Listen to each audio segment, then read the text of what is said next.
안녕하십니까? 사랑과 축복의 통로가 되는 유나의 감동 주파수입니다.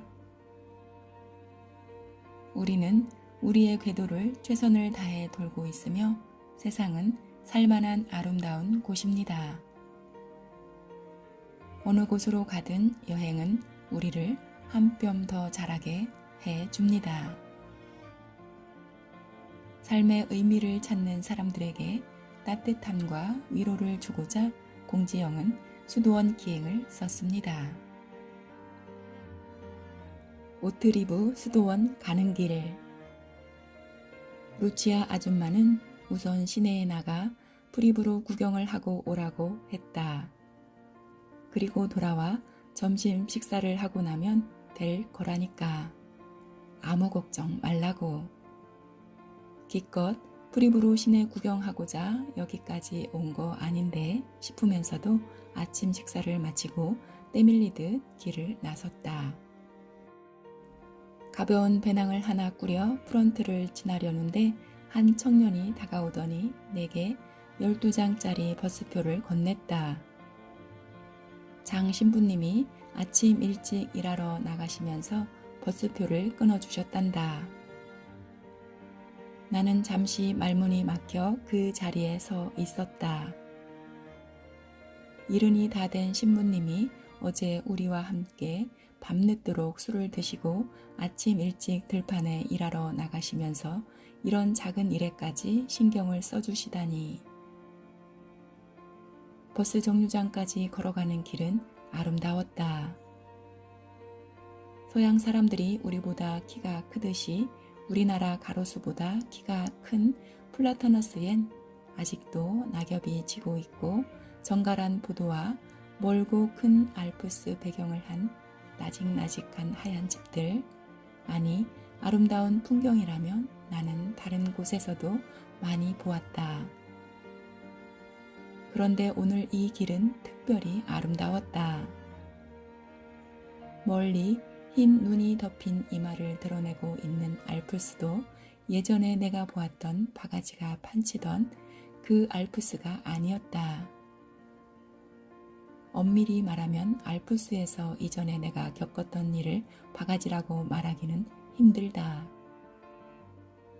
그들은 세계에서 둘째가라면 서러워할 만큼 잘 사는 나라이고 그들 수준에서 본다면 비쌀 이유도 없을지 몰랐다. 하지만 겨우 손바닥만한 샤워실 있는 방이 35만 원. 라면 한 그릇에 2만 원은 좀 너무하지 않을까? 그때 알프스는 내게 그저 관광객의 돈을 긁어내 쌓아 올린 돈덩어리처럼 보였다. 그런데 오늘 프리브로 길 위의 성모 비정의 집에서 바라보는 알프스는 그 알프스가 아니었다. 사람들의 마음이 풍경을 아름답게도 그렇지 않게도 할 수 있는 것이다. 저 유명한 알프스의 풍경까지도. 일전에 달라이 라마의 인터뷰를 본 일이 있었다. 서방에서 온 어느 기자가 물었단다. 종교란 무엇입니까? 달라이 라마는 조금의 망설임도 없이 간결하게 대답했다고 했다. 예, 종교란 친절한 마음입니다. 또 한 일화가 생각난다. 7년 전쯤이었던가 선배와 나는 해인사 여름 수련원으로 떠나기로 하고 서울에 계신 조계종 스님에게 허가를 받아냈다. 해인사라면 유명한 절이니 그냥 지도만 가지고 떠나도 됐는데 떠나기 전날 집으로 팩스가 한 장 도착했다.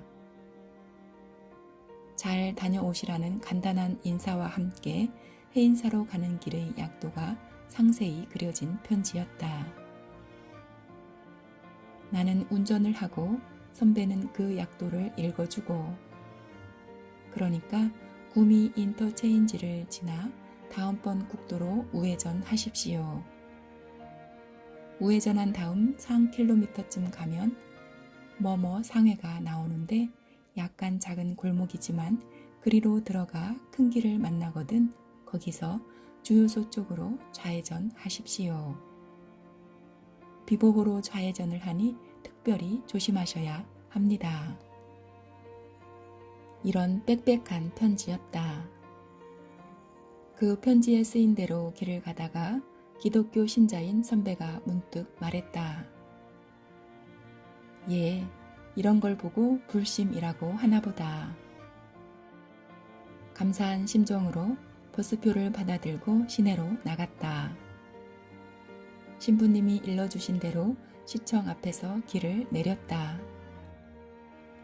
게르만과 라틴, 독일어권과 불어권의 접경에 자리한 프리부르는 정말 아름다운 도시였다. 이렇게 아름다운 도시가 어떻게 우리나라 관광 책자에 나와 있지 않은지 신기할 정도였다.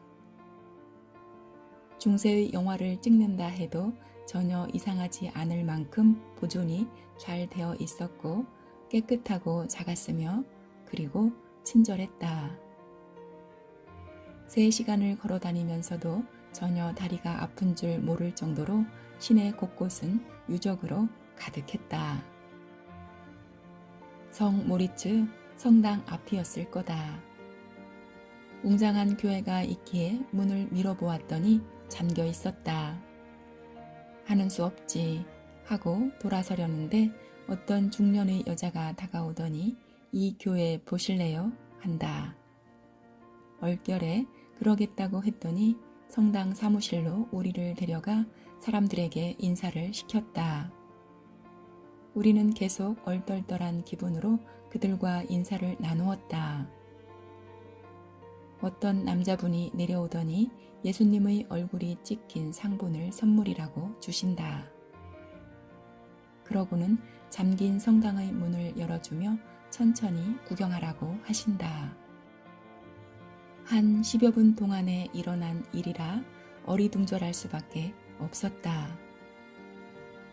성당 안으로 들어가 안내문을 읽으니 이 성당 안의 벽화는 거의 16세기의 것이란다.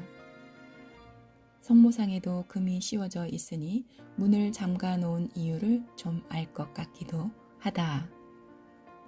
돈 많은 귀족의 호사가 느껴지는 성당. 고맙다는 말을 하고 성당을 나오니 화장실이 가고 싶어졌다. 로미오와 줄리엣에 나오는 듯한 돌계단이 이어진 곳에서 화장실이 있을까 싶어 당황스러웠는데 모퉁이를 도니 화장실이 나왔다. 유럽을 여행해 본 분들은 알 것이다.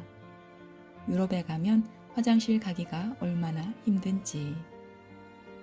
그 큰 프랑스 동역에서도 한 개밖에 없는 화장실 때문에 얼마나 고생을 했는데 이게 웬일이야 싶었다. 게다가 이 화장실은 무료이다. 아무래도 설마 했던 생각을 발설해야겠다는 생각이 들었다. 아무래도 이상해.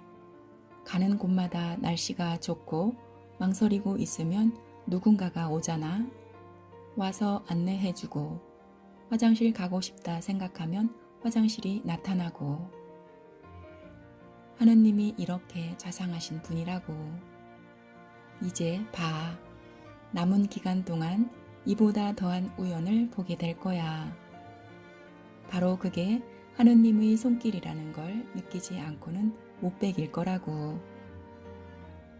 나는 약간 나사가 빠진 할렐루야 아줌마처럼 내내 그렇게 중얼거리고 있었다.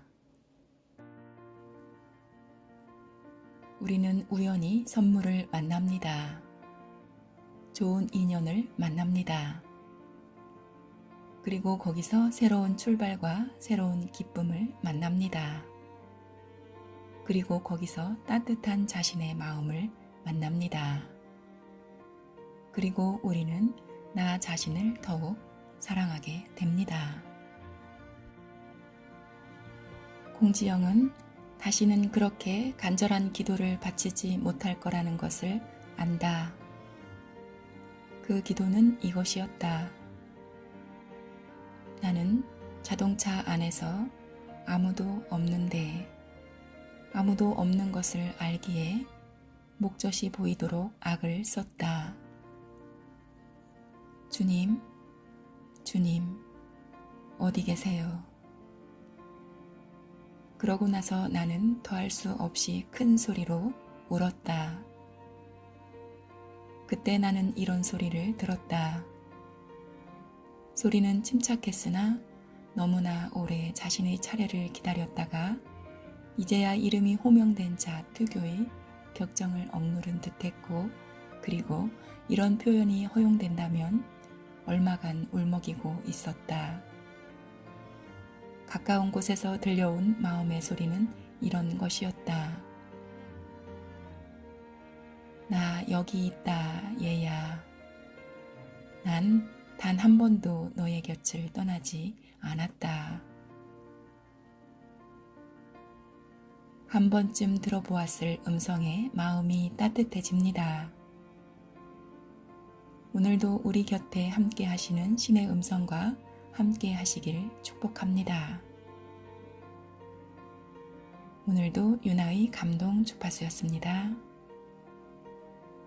감사합니다. 사랑합니다. 축복합니다.